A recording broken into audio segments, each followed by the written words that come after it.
तो guys hello and welcome to my channel. तो बात कर लेते हैं, देखो जो वैकेंसीज़ निकली हैं न्यू आईजीएम में, मतलब कि इंडियन गवर्नमेंट मिंट के अंदर ये जो वैकेंसीज़ निकली हैं इनों के बारे में बात कर लेते हैं। तो सबसे पहले मैं बता देता हूँ कि जो मोस्ट ऑफ़ द वैकेंसीज़ हैं ये आईटीआई वालों के लिए हैं। तो इसके अलावा अगर कोई और भी इसमें वीडियो को देख रहा है तो अभी छोड़ के जा सकता है, क्योंकि उसमें टाइम ही वेस्ट होना है आपका। लेकिन जाने से पहले आप चैनल को सब्सक्राइब जरूर करके जाएं और वीडियो को लाइक ज़रूर करके जाएं, ताकि हमारा चैनल ग्रो होने में थोड़ी हेल्प मिल सके। तो चलिए स्टार्ट करते हैं वीडियो को कि क्या क्या वैकेंसीज निकली हैं, किस किस पोस्ट के लिए निकली हैं, मोटे मोटे पॉइंट्स को डिस्कस कर लेते हैं। तो देखो सबसे पहले जो वैकेंसीज निकली हैं, जैसे कि मैंने बताया, the Indian government mint Hyderabad के अंदर, ये यूनिट के अंदर जो निकली हैं वैकेंसीज वो है पोस्ट। और जो वैकेंसीज़ हैं, जो फॉर्म है वो केवल और केवल ऑनलाइन ही भरा जाएगा। ऑनलाइन मोड ही है एप्लीकेशन को फ़िल करने का, और कोई अदर मोड इसका फ़िल करने का नहीं है।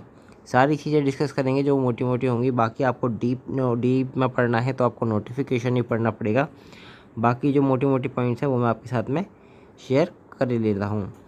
मोड ऑफ़ एप्लीकेशन, जैसे कि मैंने बताया, ऑनलाइन ही केवल फॉर्म भरा जाना है। इसके अलावा और कोई मोड एक्सेप्टेड नहीं है। यहाँ पर क्लियरली मेंशन्ड है कि और कोई अदर मोड एक्सेप्टेड नहीं है। केवल और केवल ये जो साइट है कंपनी की, इसी पर जाकर आपको अप्लाई करना है। नेक्स्ट आते हैं कि जो इम्पोर्टेंट डेट है, सबसे ज़रूरी चीज़ जो आती है, इम्पोर्टेंट डेट्स कौन कौन सी होने वाली हैं।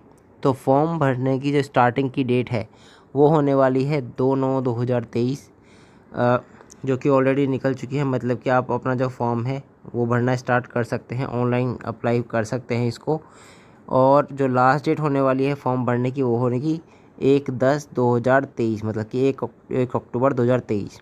सबसे इम्पॉर्टेंट चीज़ जो, और मेरे को सबसे सही चीज़ जो लगी, वो है कि एग्ज़ामिनेशन के लिए, ऑनलाइन टेस्ट के लिए date of online test for the all post, ये भी इसमें दे दी गई है। नवंबर या नवंबर 2023 में इसका जो एग्ज़ाम होने वाला है टेंटेटिव है। लेकिन अच्छी बात है कि इन्होंने इसी, मतलब कि बहुत ही जल्दी की डेट रखी है, ऐसा नहीं है बहुत ही लंबा खींच दिया हो। अक्टूबर नवंबर में आपका एग्ज़ाम इसके लिए कंडक्ट कराया जाएगा। तो बहुत ही अच्छी चीज़ लगी है मेरे को देखने में। तो अब देख लेते हैं नेक्स्ट जो पॉइंट आता है, वो आता है कि हेल्प एंड फैसिलिटी। अगर आपको कोई दिक्कत आ रही है फॉर्म फिल करने के लिए तो आप इसमें हेल्प भी ले सकते हैं। जो इन्होंने एक हेल्प सेंटर बनाया हुआ है अलग से। यूज़ ऑफ मोबाइल फ़ोन, ये तो एग्ज़ामिनेशन सेंटर में होगी कि एग्ज़ामिनेशन सेंटर में आपको फ़ोन वगैरह, जो कोई भी इलेक्ट्रॉनिक डिवाइस या फिर कोई भी ऐसी चीज़ जिसमें कि डेटा सेव हो सके, वो चीज़ आपको यूज़ नहीं करने दी जाएगी। ये तो ऑब्वियस सी बात है, हर जगह पर यही पर होता है। अब आते हैं जो मेन चीज़ निकल कर आती है कि कौन कौन सी पोस्ट इसमें दी हुई हैं। देखो पोस्ट है वो यहाँ पर दी हुई है। बाकी अगर आपको अपनी रिस्पेक्टिव जो कैटेगरी है उसमें देखना है तो आप इधर देख सकते हैं, चेक कर लेना कि किस में कितनी वैकेंसीज हैं। तो जूनियर टेक्नीशियन फाउंड्री मैन ये वैकेंसी निकली है इसके अंदर। इसमें जैसा कि दिया हुआ है साइड में, 4 वैकेंसी जनरल में है, बाकी आप देख सकते हैं। लेवल 1 ऐसे रिफाइनरी कार्डर में ये निकली हुई है। देन आता है जूनियर टेक्नीशियन इलेक्ट्रो प्लेटिंग, इसमें भी निकली हुई है, ये भी वही है रिफाइनरी कार्डर में। उसके बाद में आता है जूनियर टेक्नीशियन केमिकल प्लांट में। देन जूनियर कार्डर डाई मेकिंग में, मतलब कि डाई एंड मेटल में, काफ़ी अच्छी ट्रेड होती है। देन आता है जूनियर टेक्नीशियन प्रेशियस मेटल्स में। देन आता है जूनियर टेक्नीशियन फिटर के अंदर, और उसके बाद में भी निकल कर आती हैं, और मैं दिखाता हूँ और भी पोस्ट हैं। Junior technician electrician, junior technician welder, junior technician electronics and instrumentation, junior technician plumber and junior technician machinist and junior technician Turner. तो ये सभी वैकेंसीज निकली हुई हैं सभी पोस्ट के लिए। सब लगभग 12 तरह की पोस्ट इसमें निकाली हुई हैं। और जैसा कि मैंने कहा कि आप अपनी रिस्पेक्टिव जो कैटेगरी है उसके अकॉर्डिंग आप अपना जो अपनी जो पोस्ट है उसको देख सकते हैं कितने में कितनी वैकेंसीज निकली हुई हैं। अब आते हैं नेक्स्ट उस पर कि एलिजिबिलिटी क्राइटेरिया क्या होने वाला है। देखो उससे पहले आते हैं हमारे को सैलरी कितनी मिलने वाली है। ये सब तो हो गया, सैलरी कितनी मिलेगी, क्योंकि सभी के लिए ये जूनियर टेक्नीशियन की पोस्ट है। तो इसमें जो लेवल 1 है उसकी अकॉर्डिंग पोस्ट जो पैसा है वो मिलने वाला है, और ये जो पैसा है ये आईडीए की जो पे स्केल होता है उसके अकॉर्डिंग मिलेगा, जिसमें आता है कि 18,780 रुपये बेसिक पे होने वाला है, जो कि बढ़ कर होगा जब आप रिटायर हो गए तो बेसिक बन जाएगा आपका 67,390 रुपीज़। और इसके अलावा जो अलाउंसेस होते हैं, मतलब कि ऑलमोस्ट मान लीजिए 60% के आसपास इसमें और हाइक हो जाएगा, तो इतना आपको सैलरी मिलने वाली है। हाँ, आई थिंक इतना ही मिलता है, गवर्नमेंट के उससे तो मिलता है, इतना ही मिलता है। बाकी इसका देखते हैं, 18,780 रुपये आपकी बेसिक रहेगी। इसके अलावा अलाउंसेस मिलेंगे, जिसमें एचआरए वगैरह, एचआरए हो गया, आपका जो डीए हो गया, ये सभी मिलेंगे। अलाउंसेस आपको इंक्रीज़ होकर के मिल जाता है। तो ऑलमोस्ट एचआरए जो है वो 27% के आसपास हो गया, डीए इस टाइम पर लगभग 42% के आसपास इस टाइम पर है। बाकी एलिजिबिलिटी क्राइटेरिया क्या है कि आप इंडियन नेशनल होने चाहिए, नेपाल के होने चाहिए, भूटान के होने चाहिए, तिब्बतन होने चाहिए। इसके अलावा ऐसी कुछ खास वो नहीं है। मेन पॉइंट आता है कि अब आपकी एज कितनी होनी चाहिए, एज क्राइटेरिया कितना रखा गया है इनकी तरफ से। तो देखो, जो एज है वो 18 से 25 के बीच में आपकी होनी चाहिए, जैसे कि इन्होंने सीधा सीधा कट ऑफ डेट ही बता दी है। जैसे कि जो जनरल कैटेगरी है उसके लिए आपको 2 अक्टूबर 1998 से ज़्यादा पहले आप बॉर्न नहीं होने चाहिए। इसमें 2 अक्टूबर 95 हो गया जो ओबीसी है। एससी एसटी के लिए 2 अक्टूबर 1993 हो गया। और जो लास्ट डेट है सभी के लिए, मतलब कि जो मिनिमम रिक्वायरमेंट डेट है 18 साल का आप मिनिमम होने चाहिए, मतलब कि 2005 से बाद में आप बॉर्न नहीं होने चाहिए। तो आपकी जो जनरल कैटेगरी में हो गई एज, वो 1998 से लेकर 2020 के बीच में आप बॉर्न होने चाहिए, तभी आप इसको अप्लाई कर पाओगे। तो ये हो गई आपकी एज के लिए। देन हम आते हैं कि आपको जो इसमें एज रिलैक्सेशन मिलेगी वो as per the government rule आपको मिलने वाली है, उसमें आपको कोई टेंशन लेने वाली बात नहीं है। तो अब आते हैं कि जो एजुकेशनल क्वालिफ़िकेशन इसमें क्या मांगी गई है। देखो, सबसे पहले जो फाउंडर मैन की मांगी गई थी, उसमें फाउंड्री में आपके पास में जो एनसीवीटी है या फिर एससीवीटी है, इसके सर्टिफिकेट होना चाहिए, ट्रेड सर्टिफिकेट होना चाहिए, फुल टाइम आईटीआई सर्टिफिकेट इसमें लिखा हुआ है। सभी में फुल टाइम आईटीआई सर्टिफिकेट ही मांगा गया हर पोस्ट के अंदर। वो बात अलग है कि जिसमें जो ट्रेड है उसके अकॉर्डिंग मांगे, जैसे कि इलेक्ट्रोप्लेटिंग में इलेक्ट्रोप्लेटर का जो है सर्टिफिकेट मांगा गया है। देन आते हैं केमिकल प्लांट के अंदर, हाँ केमिकल प्लांट, इसके अंदर मांगा गया है कहाँ गया, trade off the chemical plant operator, या फिर हो आपके पास में अटेंडेंट ऑपरेटर केमिकल प्लांट के अंदर, या फिर आपके पास में होती हैं लैब असिस्टेंट का केमिकल प्लांट के अंदर। ये तीनों आपके पास में है तो आप एलिजिबल हैं बेशक। इसके बाद अब आता है डाई एंड मेडल के लिए, इसमें किस चीज़ के होना चाहिए, treatment operator, tool and die maker, machine mechanic and machine tool के लिए आपके पास में होना चाहिए, फिर मेंटेनेंस का आपके पास में होना चाहिए। ये सभी अगर आपके पास में सर्टिफिकेट है तो आप अप्लाई कर सकते हैं। देन आते हैं प्रीशियस मेटल के लिए, इसमें आपके पास में गोल्ड स्मिथ या फिर ज्वेल स्मिथ का जो सर्टिफिकेट है ये आपके पास में होना मैंडेटरी है। अगर कोई एक है तो आप अप्लाई कर सकते हैं, ऐसा नहीं कि सभी होने चाहिए, कोई एक होगा तो भी अप्लाई कर सकते हैं। फिटर के लिए आपके पास में मिलरेट मेंटेनेंस